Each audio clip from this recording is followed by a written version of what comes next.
and welcome. In this video, we will learn about if function. It is one of the basic functions in Excel and I personally believe that everyone should know it. Today, we will do an exercise by using multiple criteria. It is quite helpful when a supervisor or a manager or a class teacher tries to gauge their employees' performances or their students' performances by giving them certain grades like A, B, C, D, or it may be good, fair, excellent, whatever may be, based on their convenience. So let's see how it works.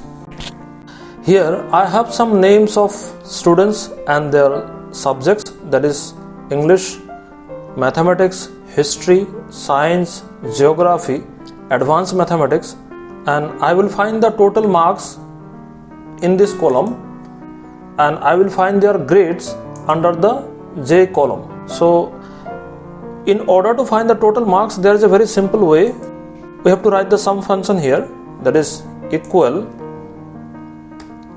then type here sum, S-U-M, then open bracket, and with the help of your mouse just select this part, this row, then close the bracket and hit enter. You will see the summation of these marks.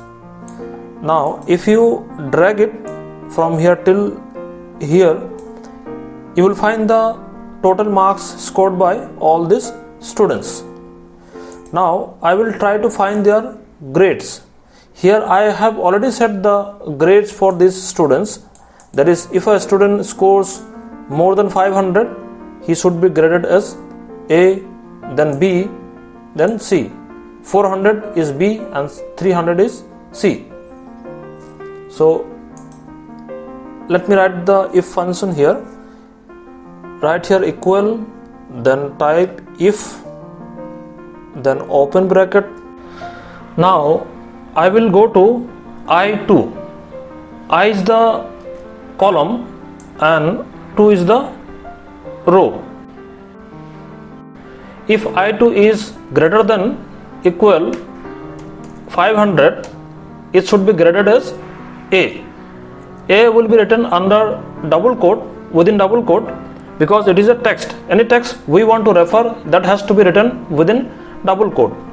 Now give comma, then second condition I will write if I2 is greater than equal 400, it should be graded as B.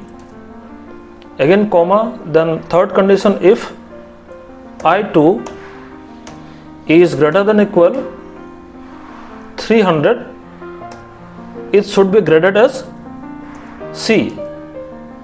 Here we have to keep one thing in our mind. While giving the close brackets, we have to give as many close brackets as the number of if conditions.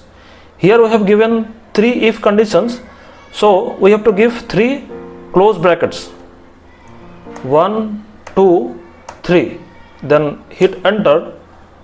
If you drag it till here, you will find the grades scored by all these students.